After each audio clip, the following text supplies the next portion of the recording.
This is that Flykingi and T.S. Madison, baby. And we got a question. Is it on?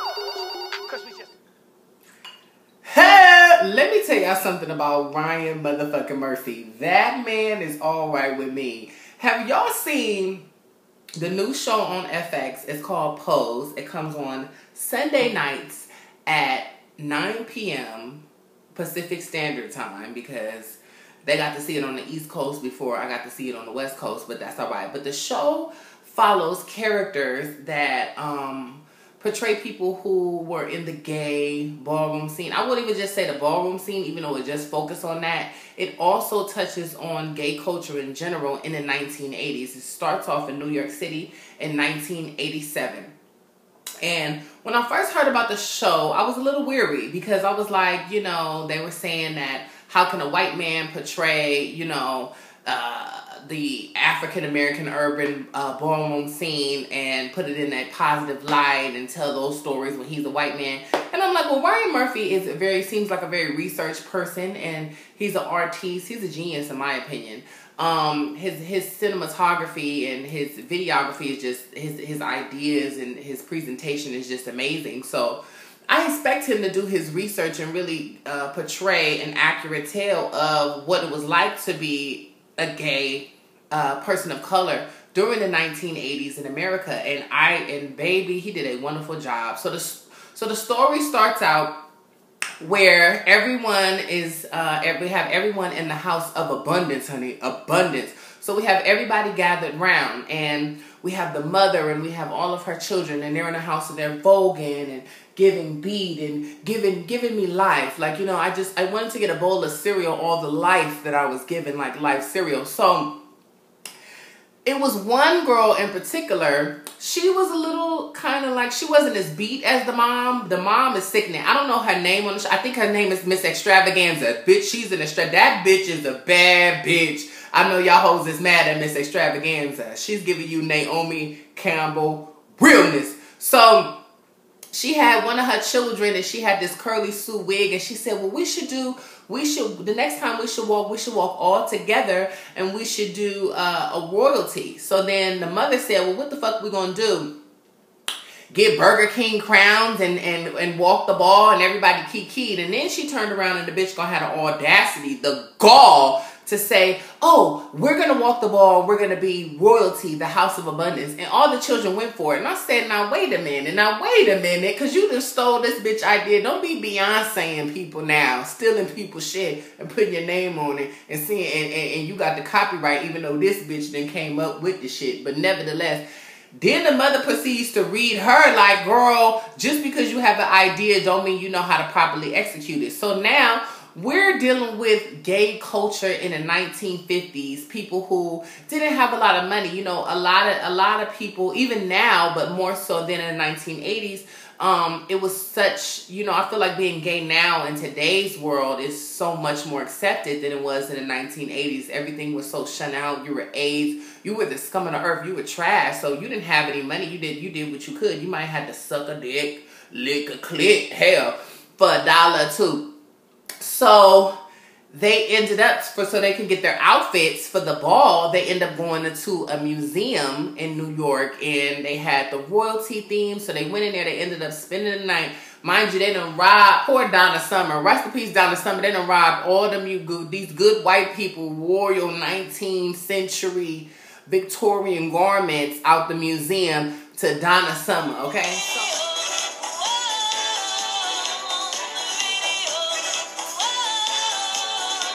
Garments from the Victorian century, the Renaissance, darling, and they had to hurry up and put all this shit on because it was time to walk the ball. So then a house father announces, oh, we're walking the royalty category, bring it, you run everything, you own your name, bitch, you own your bed, bitch, you own this hardwood floor that got a couple of holes in it that we walking in out here in the Bronx in the 1980s. So they come out and they turn it. They look gorgeous. They look fabulous. And they fucking kill it. And the police come and arrest them. Mind you, after that, so they arrest them. Then they go to, I guess this was like in the past. And then they go to present day. So in present day, they show a young African-American man, and he was dancing ballet. He was in ballet class. He comes home. He's excited. He puts a song on.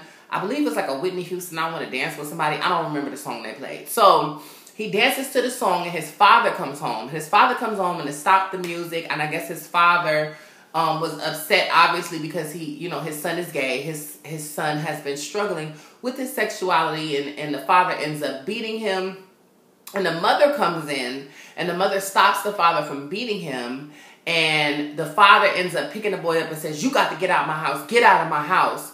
Which, kind of struck home for me. Not that I was kicked out of my, parents' house or anything for being who I am, but I know that story all too well for, African Americans are willing to throw away a relationship with their children just because of their sexuality. Like, it's okay to not agree with, someone and what they decide to do, or, them being who they are. And for you to, at the end of the day, we can't just be shutting out our children. We decided to have our children. We can't, as Black people, say, "Oh, well, I don't agree with the gay lifestyle and I'm kicking my child out the house because it's a vile sin." But it's kind of like, sis, you think you're going to get to the gates of heaven and you done kicked your son out here, he's 17 years old, to the curb, and you think God is going to allow you to go into heaven to kicking this boy out to be killed by, life's tragedy, making his life a tragedy? You made someone's life a tragedy, and you think you're going to heaven. But we're going to get off that because that's a whole nother subject. We won't get into that, okay?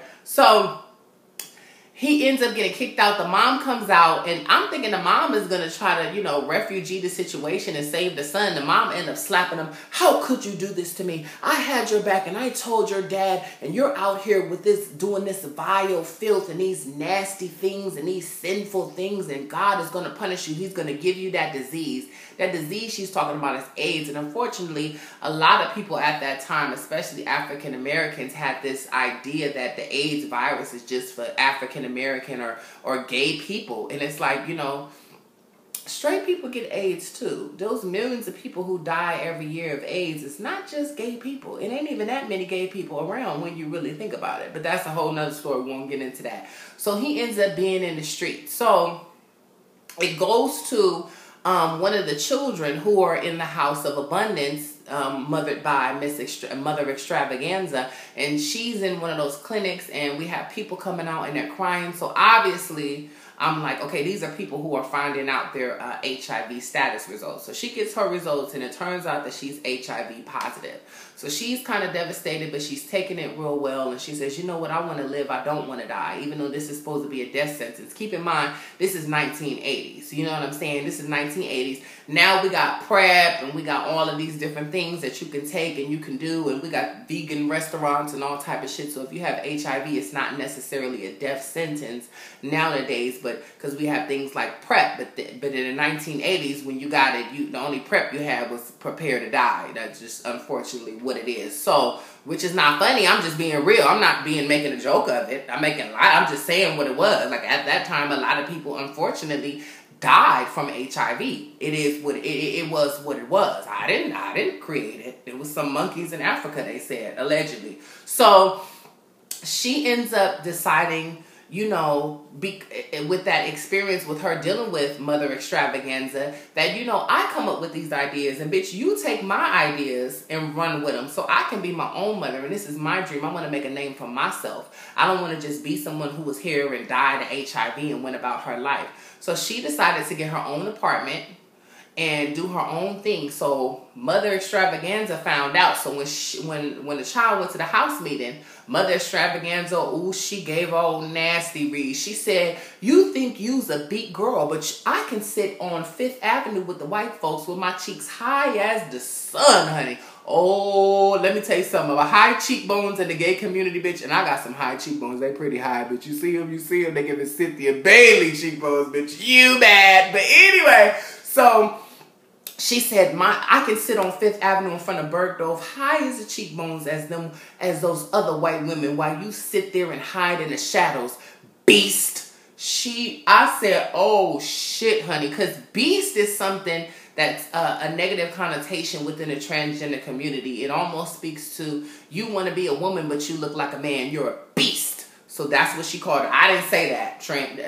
If you're in the transgender community, I didn't say that. That's what Extravaganza said on the show. So the beast in question says, I'm going to start my own house. It's going to be sickening and it's going to be beat. So she ends up going to, I believe, Central Park. And that's where the boy I was talking about earlier that got kicked out by his family, who was religious.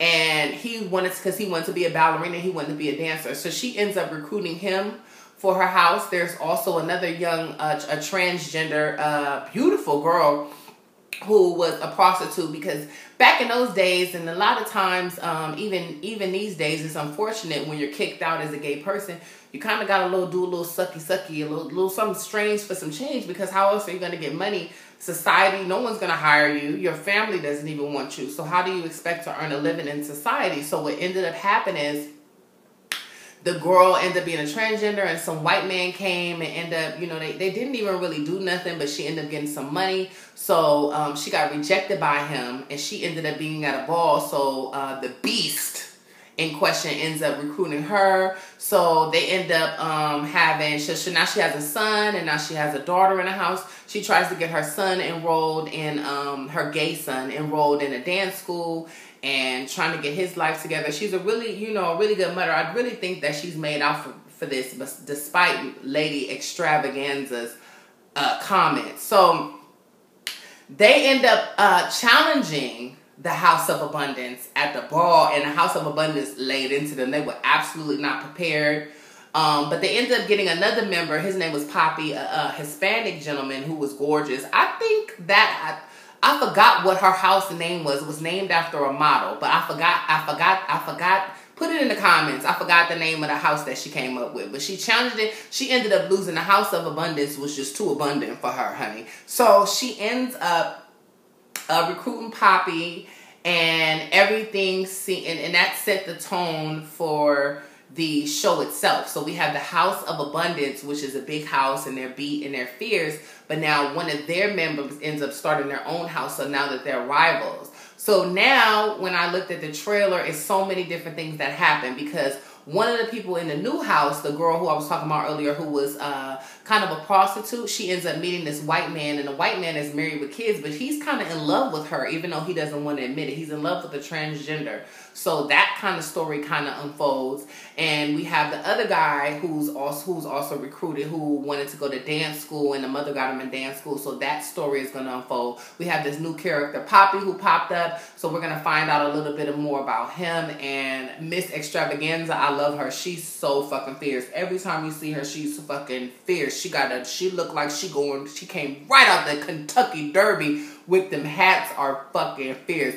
Yes, Miss Extravaganza. That bitch gives me Circus Soleil. She gives me an extravaganza every fucking time she steps on that camera. So shout out to the House of Abundance. Shout out to New House. I'm all here for Pose. So make sure y'all check it out Sunday nights at 9 a.m. And you better motherfucking Pose. You better work, bitch. You better work. And I'll see you next time. It's the Flykingi. Toodaloo.